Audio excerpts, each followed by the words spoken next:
नमस्कार।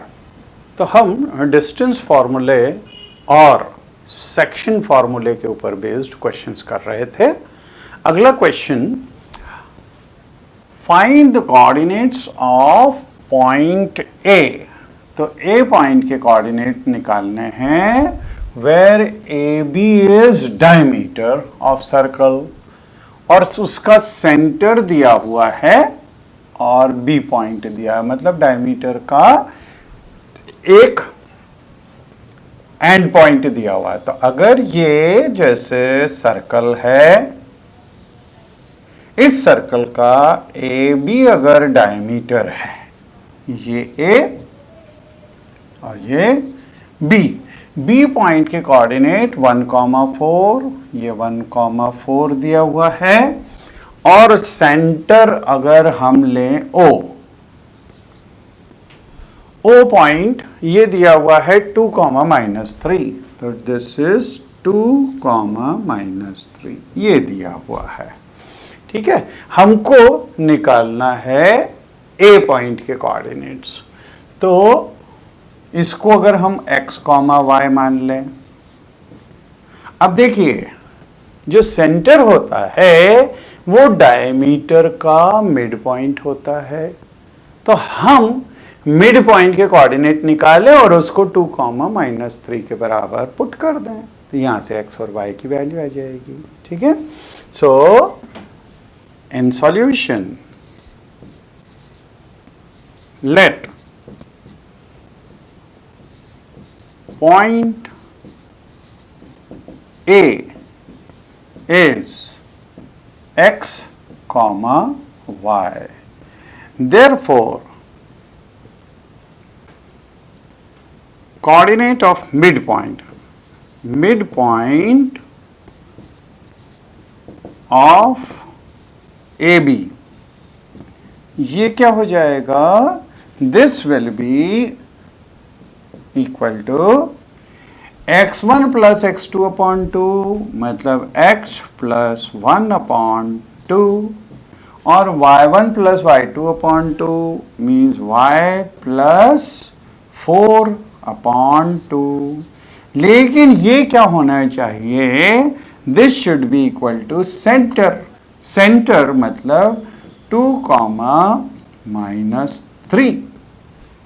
अब ये दोनों कोऑर्डिनेट चूंकि सेम है तो एक्स एक्स कोऑर्डिनेट इक्वल होंगे, वाई वाई कोऑर्डिनेट्स इक्वल होंगे। So therefore x plus 1 upon 2 is equal to 2 and y plus 4 upon 2 is equal to -3। तो यहां से x plus 1 is equal to 2 into 2 is 4 and y plus 4 is equal to 2 into -3, this is -6, right? तो x is equal to हो जाएगा 4 minus 1 means this is 3 and y will be equal to -6 minus 4 means this is -10। ठीक है, तो यहां पे a point के coordinate ये हो जाएंगे 3, -10। ठीक है, ये a पॉइंट का कोऑर्डिनेट हो जाएगा। ठीक, okay, now come to next.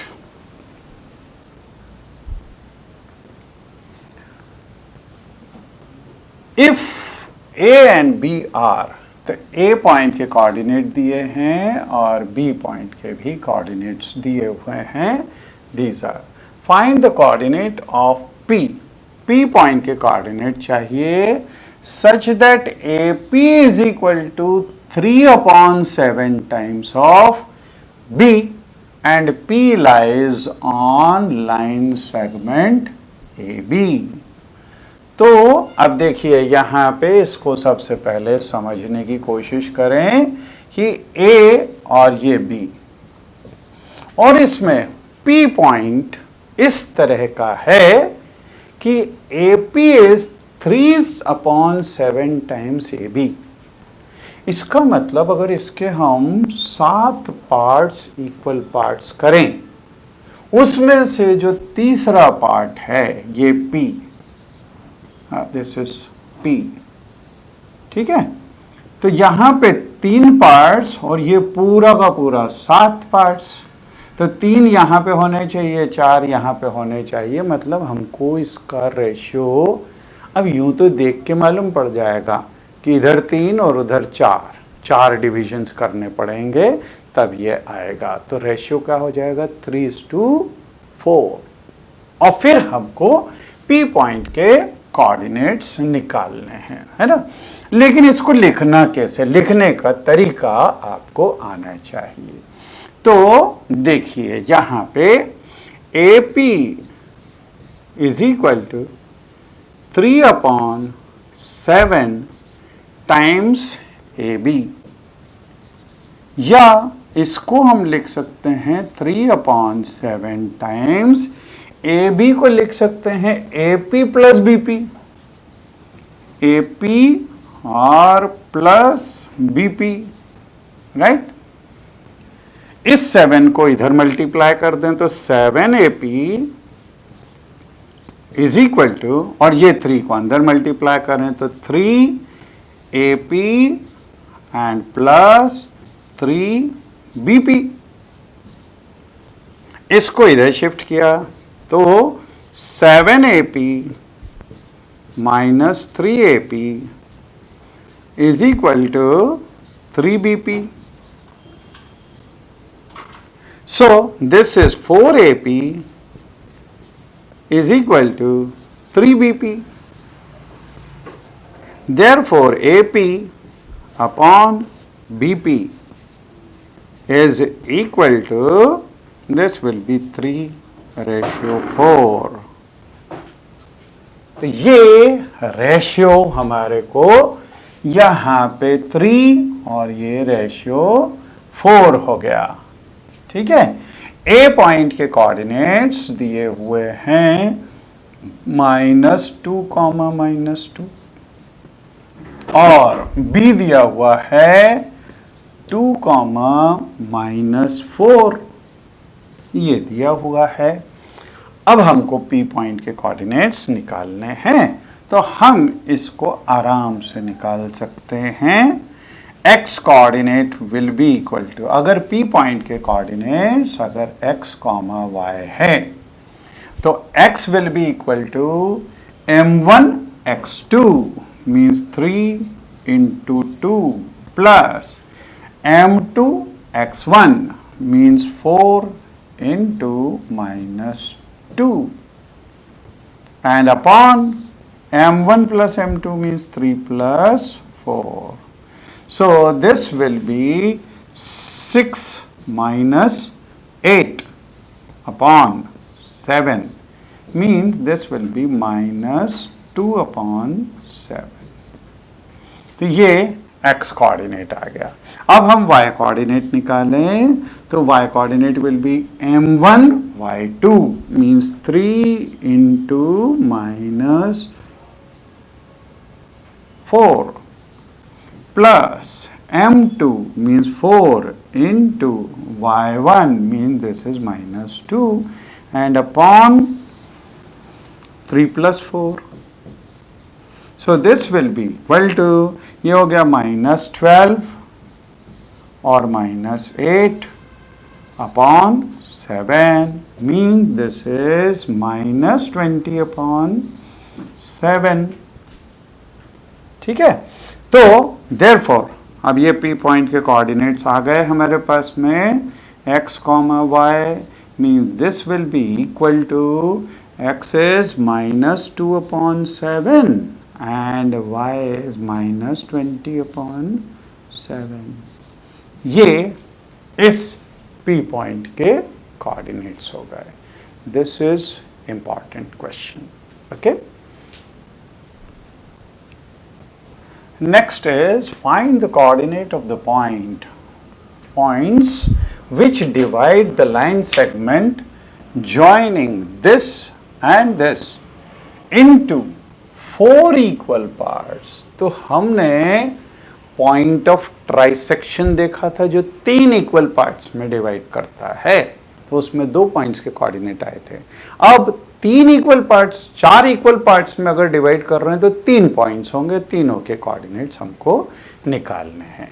अब देखिए कैसे निकलेगा, ये अगर ए पॉइंट ये है -2,2 और बी पॉइंट ये है 2,8, ठीक है।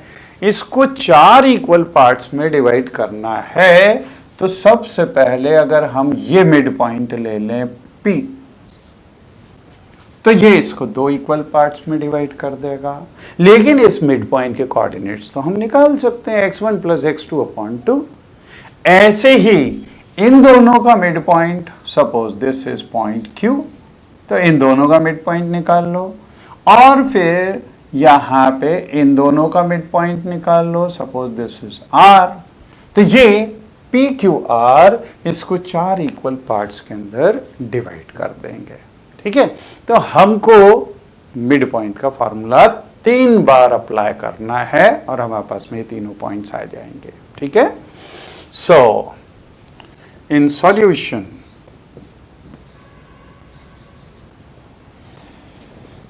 since P is midpoint of AB, तो P पॉइंट के कोऑर्डिनेट्स ये हो जाएंगे x1 + x2/2, तो -2 + 2/2, comma y1 + y2/2 means 2 + 8/2, means this will be 0/2 and this is 10/2, means this is 0,5, है ना, इससे कैंसिल हो जाए। तो ये P पॉइंट के कोऑर्डिनेट्स आ गए, this is 0,5। अब इन दोनों का मिड पॉइंट Q, तो since Q is midpoint of AP, तो Q पॉइंट के कोऑर्डिनेट्स हो जाएंगे -2 + 0/2, -2 + 0/2, comma 2 + 5/2, 2 + 5/2, means this will be equal to, अब देखिए ये हो जाएगा -2/2 और ये 2 + 5 mean this is 7/2। ये 2 से 2 कैंसिल हुआ, so this is -1, 7/2। ये Q पॉइंट के कोऑर्डिनेट्स आ गए, ठीक। देन सिंस, अब ये R BP का मिड पॉइंट है, R is midpoint of BP, therefore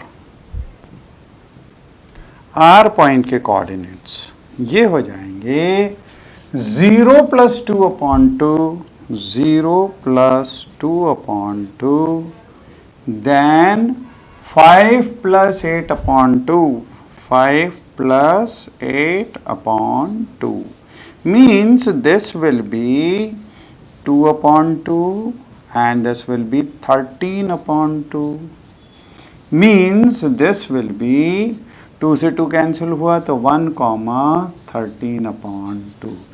These are the 3 points of trisection of this। तो अगला क्वेश्चन हम देखें, find the area of the rhombus. अब यहां पे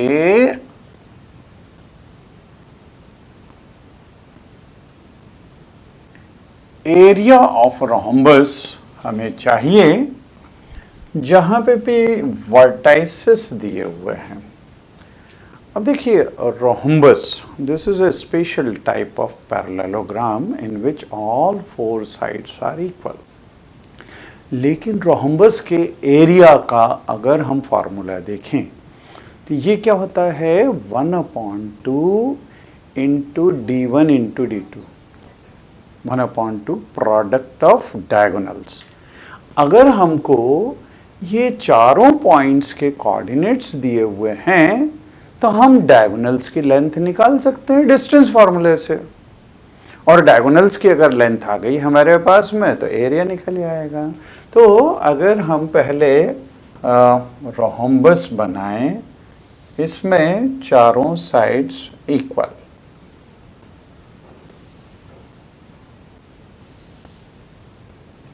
ए बी सी और डी। ए पॉइंट अगर इसको 3,0 लें, B this is 4,5, C this is -1,4 और डी -2, -1 अगर ये दिया हुआ है तो हम इस डायगोनल की लेंथ निकाल सकते हैं और इस डायगोनल की लेंथ निकाल सकते हैं। तो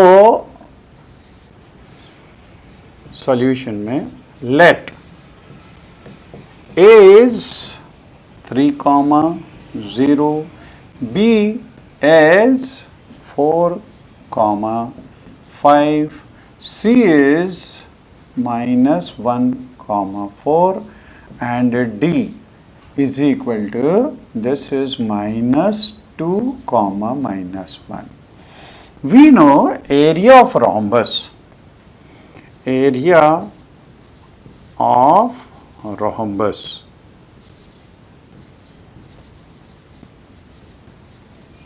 is equal to 1/2 into product of diagonals, means AC into BD.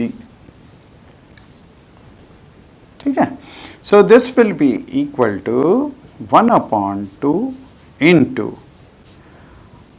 AC, ये होगा √of x2 - x1 square plus y2 - y1 square।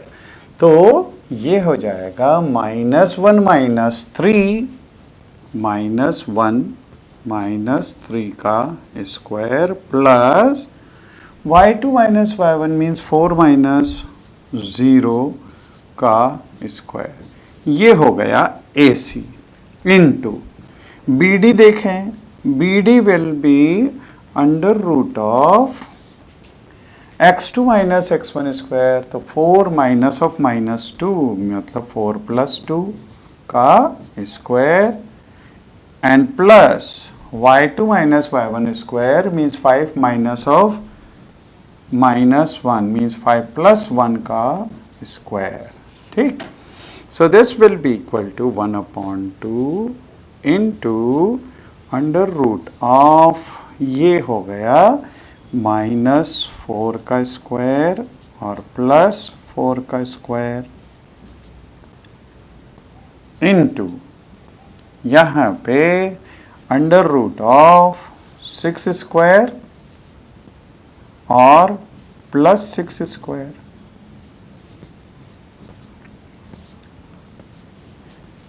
ये देखिए ये 4 times, this will be 2 times 4 square, लेकिन this is equal to 1/2 into √of, ये है 2 × 4 square और into ये है √of 2 × 6 स्क्वायर।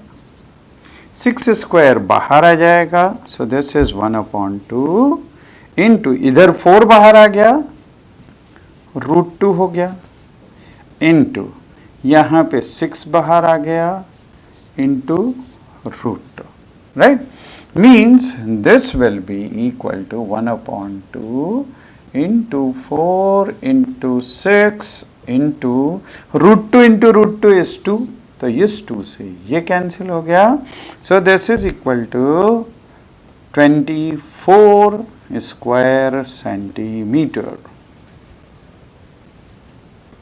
ठीक है, या स्क्वायर यूनिट्स भी हम इसको लिख सकते हैं।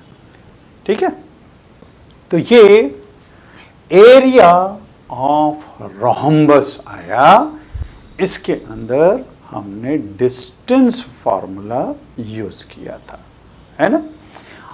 लेकिन हम कोऑर्डिनेट ज्योमेट्री के अंदर डिस्टेंस फार्मूला और सेक्शन फार्मूले के बाद में अगला कदम हम बढ़ा रहे हैं एरिया ऑफ ट्रायंगल।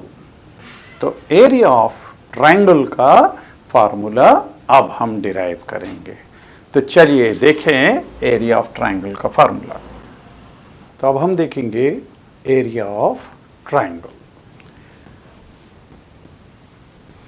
ट्रायंगल के coordinates x1 y1, x2 y2 और x3 y3, अगर ये ट्रायंगल के कोऑर्डिनेट्स दिए हुए हैं, है ना, वर्टाइसेस के कोऑर्डिनेट्स x1 y1, ये A का, ये B पॉइंट का और ये C पॉइंट का, ये कोऑर्डिनेट्स दिए हुए हैं x1 y1, x2 y2 and x3 y3, और हमको इसका एरिया निकालना है।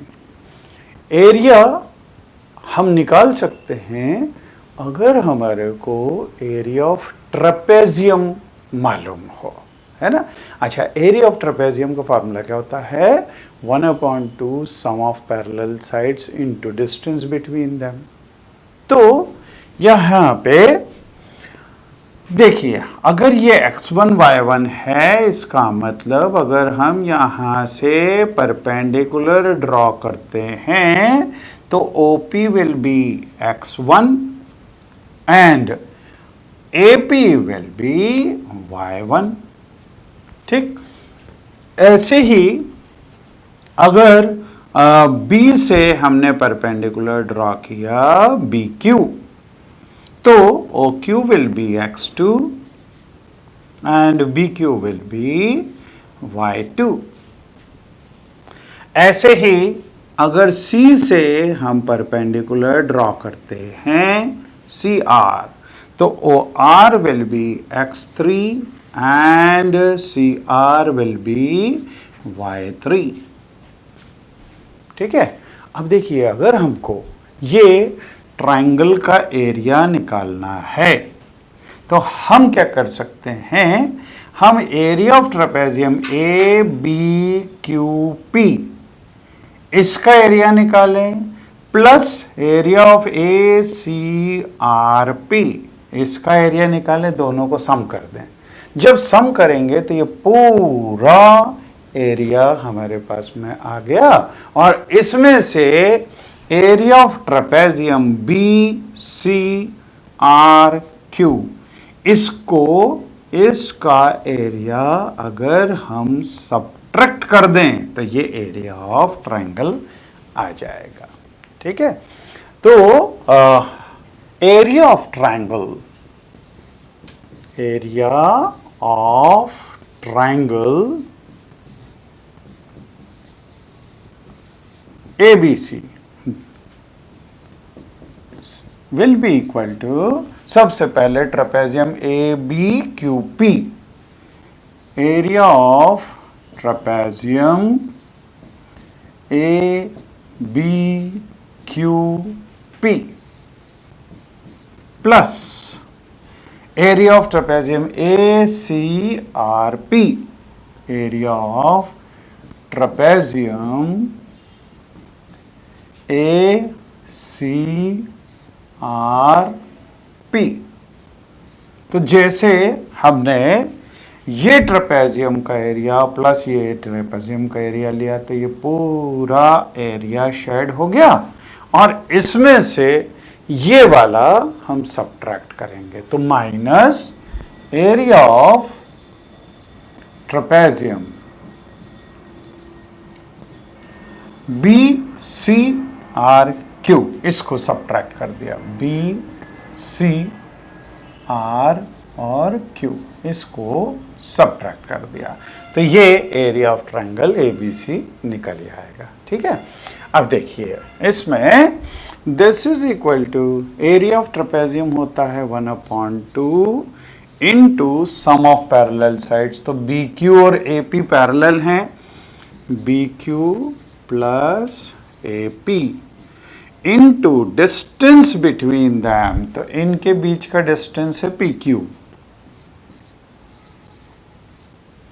देन प्लस दूसरे ट्रेपेजियम में तो ACRP ट्रेपेजियम में AP और CR, ये दोनों पैरेलल साइड्स हैं, तो AP plus CR into distance between them is PR, तो दिस इज PR, और इसमें से सब्ट्रैक्ट करना है इस ट्रेपेजियम का एरिया, तो area of trapezium BCRQ, this will be 1/2 into sum of parallel sides means BQ plus CR, BQ plus CR into distance between them is QR, this is QR, right? Now this is equal to 1/2 into, now BQ plus AP, देखिए ये BQ ये Y2 है और AP Y1 है, मतलब Y1 plus Y2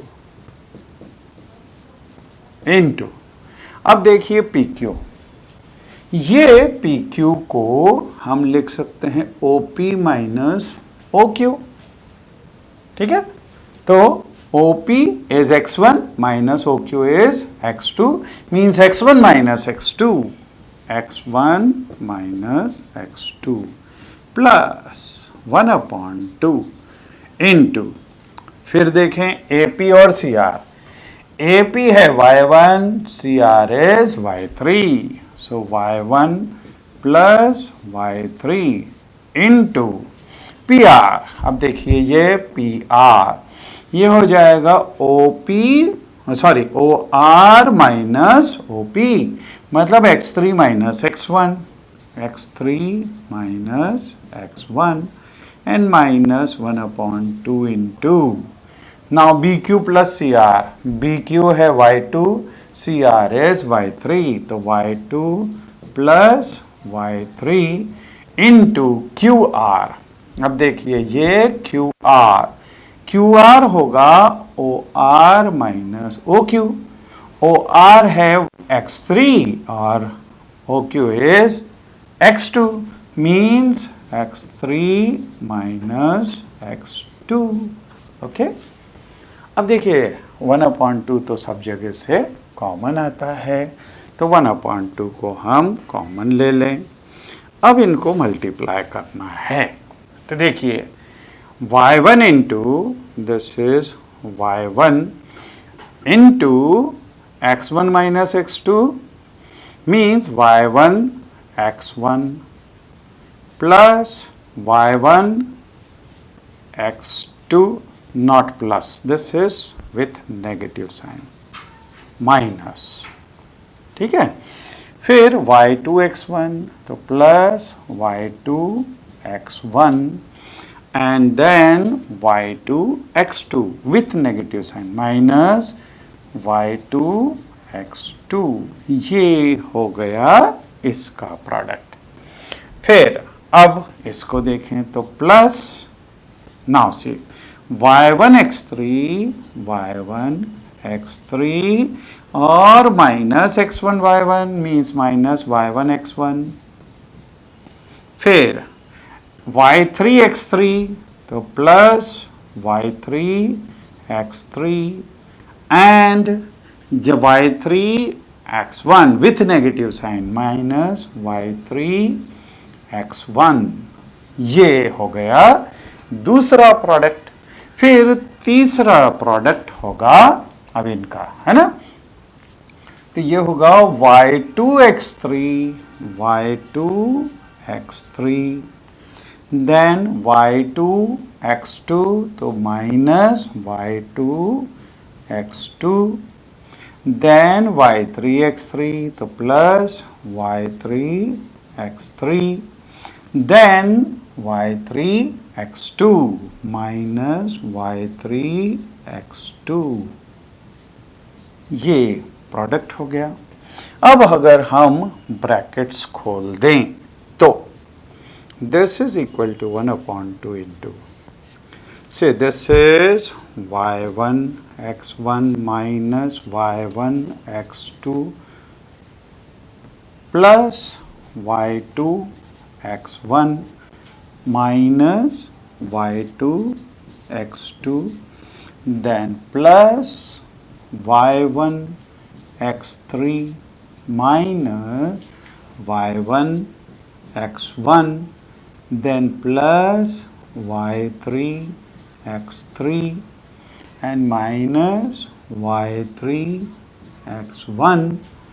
अब इसको जब ओपन करेंगे तो माइनस साइन बाहर है तो ये सब साइन बदल जाएंगे, means minus y2 x3 plus y2 x2, then this will become minus y3 x3, फिर ये प्लस हो जाएगा प्लस y3 x2।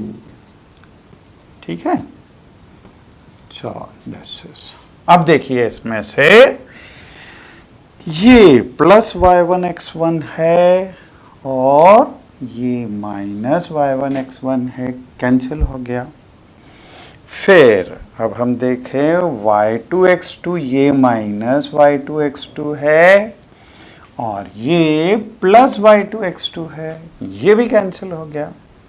फिर y3 x3 देखें, ये प्लस y3 x3 है और ये माइनस y3 x3 है, तो ये कैंसिल हो गया।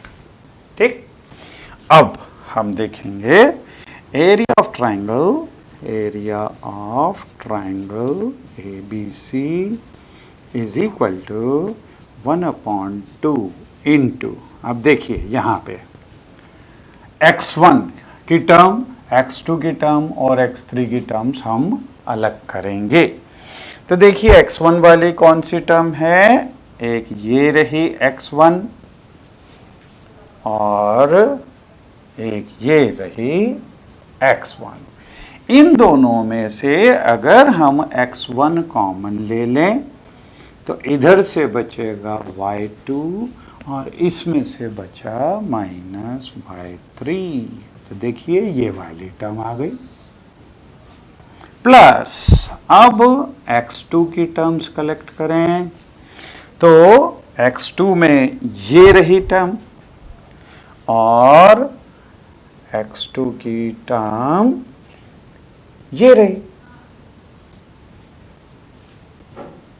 ठीक है, इन दोनों में से हम प्लस x2 अगर कॉमन लेते हैं तो यहां से आएगा y3 और यहां से आएगा माइनस y1,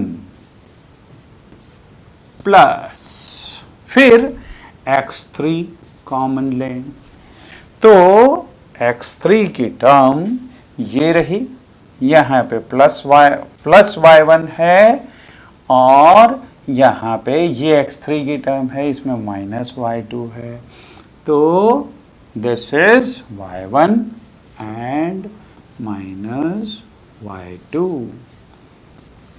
ये हमारा फॉर्मूला बन गया एरिया ऑफ ट्राइंगल के ऊपर बेस्ड। ठीक है, तो once we know the formula for area of triangle, यहां से हमारे को जो क्वेश्चंस होंगे वो किस तरह के बन सकते हैं। अच्छा, एक चीज और, area of triangle is always positive, कभी भी एरिया नेगेटिव नहीं होता है। इसका मतलब हम इसकी एब्सोल्यूट वैल्यू ले सकते हैं। अगर हमारा आंसर नेगेटिव में भी आता है तो हम उसको पॉजिटिव करके लिखेंगे। ठीक है, एक चीज़ ये हमको ध्यान रखनी है। ठीक है, तो ये हमेशा पॉजिटिव होगा। दूसरी चीज़, अगर इसमें ये पॉइंट यहाँ पे आ जाए, ए पॉइंट इधर आ जाए, तो बी, ए और सी ये तीनों कोलिनियर हो जाएंगे और इस केस के अंदर एरिया ऑफ ट्रायंगल क्या हो जाएगा, 0 हो जाएगा। तो अगर हमारे को कोलिनियर पॉइंट्स प्रूव करने के लिए आते हैं तो हम क्या करेंगे, उसमें area of triangle is equal to 0, ये हम प्रूव करने की कोशिश करेंगे। ठीक है, कि area of triangle is equal to 0 है। ठीक है, तो ये दो चीज़ें हमारे को ध्यान रखनी है। तीसरा क्वेश्चन किस तरह का डिज़ाइन हो सकता है कि उसमें एरिया दे दें और इसमें से एक कोई सी चीज़ ना दें, तो इस तरह के क्वेश्चंस भी इसमें बन सकते हैं।